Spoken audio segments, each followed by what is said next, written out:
Some of the greatest images of our times come from the Summer Olympics. Photos from the past have introduced future legends, inspired civil rights movements, and reminded us how it feels to succeed. The Rio Olympics are also inspiring the world through snapshots of competition, triumph, and of course, heartbreak. Ben Tracy's on the top of the Fasano Hotel overlooking Rio's Ipanema Beach. Always wanted to go there. He looks at the gold medal standard in Olympic photography. Ben, good morning. Good morning, guys. So take a look at this. I mean, Rio de Janeiro, obviously a very picturesque place to take a picture.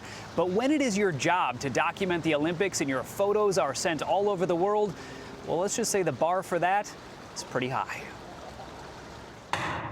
And there's the gun, and Bolt comes away flying out of the blocks. The Olympics often look like an endless sprint to the finish. As they come to the home straight. A blur of non-stop action. But Thompson pulls away. But that can also look like this.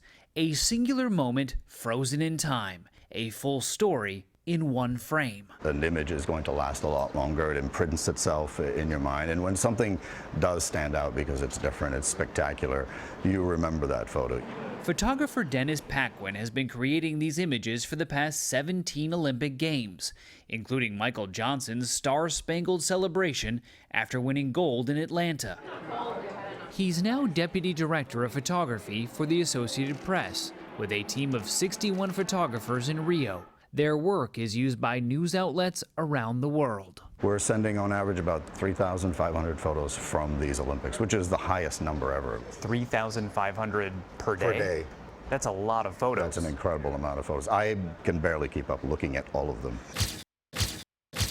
What are you looking for when you say, I want to shoot something here? This is David Goldman's third Olympics. It's okay, so I'm seeing this woman walking with a flag, holding it up, right? So that right there is a nice big graphic element of her walking with her arms open with the flag. What I might do is I might run underneath her and shoot sort of wide angle with just the blue sky and the flag and her arms stretched out. If it's not beautiful light, what can I work with? So I can work with some shadows that I have on the ground.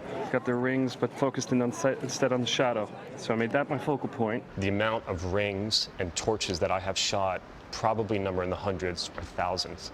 Do these Olympic rings kind of haunt you? They do. Oh, completely. Yeah. I mean, I go to bed sometimes with, not visions of sheep or, I'm counting rings. But now he and his fellow photogs have some help in getting those extra special shots in hard-to-reach places. These cameras are put in positions where photographers can't be.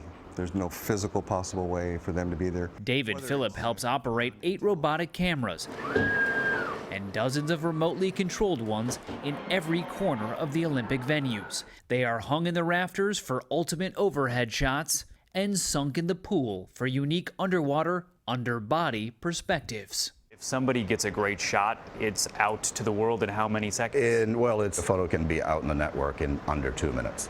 Wow. From the time it's shot. That's fast. It may be taken in an instant, but if it captures just the right moment, it may live forever. When you get that image, then it's the greatest reward.